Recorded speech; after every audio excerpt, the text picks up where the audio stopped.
इतिहास में न जाने कितने राजा महाराजाओं की कहानियां हैं, है ना?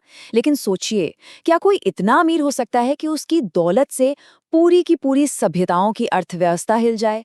आज कहानी उसी इंसान की है, इतिहास के सबसे अमीर शख्स मनसा मूसा की, जिनकी दौलत इतनी थी कि आज भी उसका हिसाब लगाना नामुमकिन सा लगता है। तो सवाल सीधा सा है, इतिहास का सबसे अमीर इंसान आखिर था कौन? जब भी दौलत की बात होती है तो दिमाग में आज के बड़े बड़े अरबपतियों के नाम आते हैं। लेकिन क्या उनकी सारी दौलत मिलाकर भी इतिहास के उस सबसे बड़े खजाने के सामने कहीं टिक पाती है? देखिए, आज के जितने भी बड़े नाम हैं, Jeff Bezos, Elon Musk, Bill Gates, इन सब की दौलत अगर एक साथ मिला भी देना, तो वो मनसा मूसा के खजाने के सामने बस एक मुट्ठी रेत जैसी थी। उनकी दौलत इतनी ज्यादा थी, इतनी अथाह थी कि उसे मापना, उसे गिन पाना लगभग नामुमकिन था। हाँ, कुछ इतिहासकार आज के हिसाब से उनकी दौलत का अंदाजा लगाते हैं, करीब 400 बिलियन डॉलर। लेकिन सच कहूं तो ये बस एक छोटा सा अंदाजा है। उनकी असली दौलत इससे कहीं कहीं ज्यादा थी, शायद खरबों में, इतनी कि उसे किसी नंबर में कैद किया ही नहीं जा सकता। पर जानते हैं, उनकी कहानी दौलत से शुरू ही नहीं होती। उनकी कहानी शुरू होती है एक रहस्य से, एक ऐसे रहस्यमयी समुद्री सफर से जिसमें एक राजा अपने 2000 जहाज़ों के साथ समंदर में उतरा और फिर कभी वापस नहीं लौटा। और इसी एक घटना ने मनसा मूसा के लिए सिंहासन का रास्ता खोला। तो हुआ ये था कि मनसा मूसा से पहले माली साम्राज्य के बादशाह थे अबू बकर द्वितीय, और उन्हें एक जुनून था अटलांटिक महासागर के पार क्या है ये जानने का, और यही जुनून उनके गायब होने की वजह बना। देखे, अबू बकर को यकीन था कि अटलांटिक के उस पार एक और दुनिया है, तो उन्होंने पहले 200 जहाज़ों का एक बेड़ा भेजा। उनमें से लौटा तो सिर्फ एक, और उसके कैप्टन ने एक डरावनी कहानी सुनाई कि कैसे एक समुद्री बवंडर बाकी सब जहाज़ों को निगल गया। पर अबू बकर रुके नहीं, वो डरे नहीं। इस बार वो खुद निकले, और भी बड़े बेड़े के साथ, 2000 जहाज लेकर।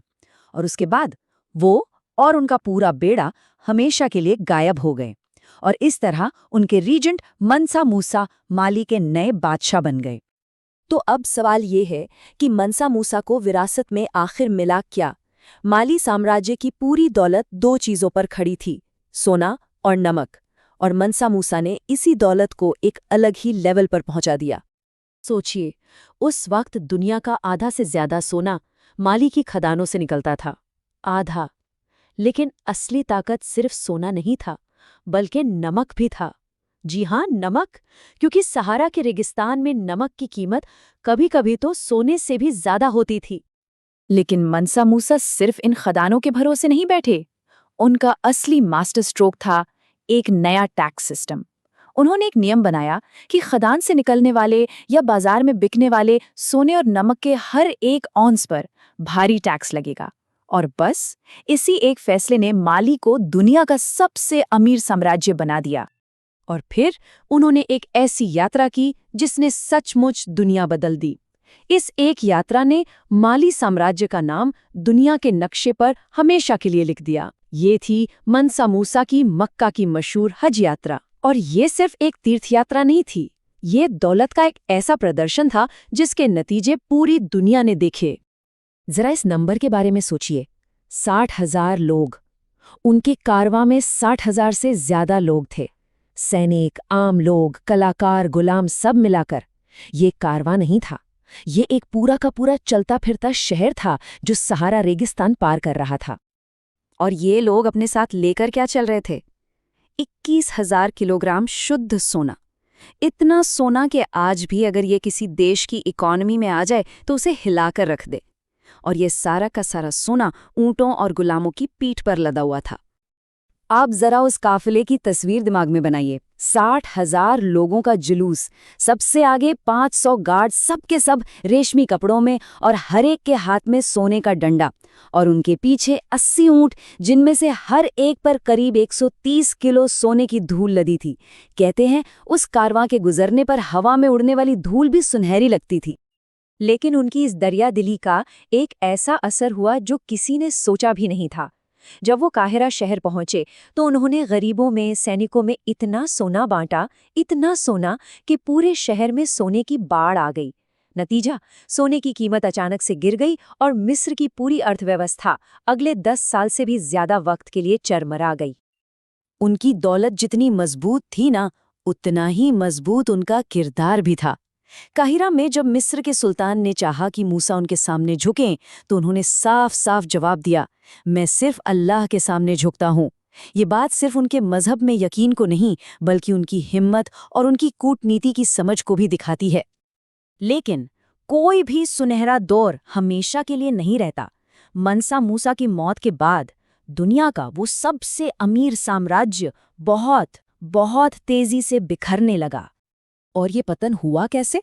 देखिए, 1337 में मूसा की मौत के बाद उनके बेटे ने गद्दी संभाली, लेकिन उनमें अपने पिता जैसी बात नहीं थी। धीरे धीरे भ्रष्टाचार और अंदरूनी झगड़ों ने साम्राज्य को अंदर से खोखला कर दिया, और बस इसी कमजोरी का फायदा उठाकर पड़ोसी साम्राज्यों ने हमला किया और माली को टुकड़ों में तोड़ दिया। तो फिर मनसा मूसा की असली विरासत क्या है? क्या वो सिर्फ उनकी दौलत है? नहीं, उनकी विरासत सोने चांदी से कहीं बढ़कर है। जैसा कि सारे इतिहासकार मानते हैं, उनकी दौलत को किसी नंबर में कैद करना नामुमकिन है। वो सचमुच इनकैल्कुलेबल थी, मतलब उसका कोई हिसाब ही नहीं लगाया जा सकता। लेकिन मनसा मूसा की अमीरी सिर्फ सोने में नहीं थी। उनकी असली दौलत थी उनकी सोच, उनकी दूरदृष्टि। उन्होंने टिम्बकटू जैसे शहरों को ज्ञान और संस्कृति का ऐसा केंद्र बनाया जहां पूरी दुनिया से विद्वान खिंचे चले आते थे।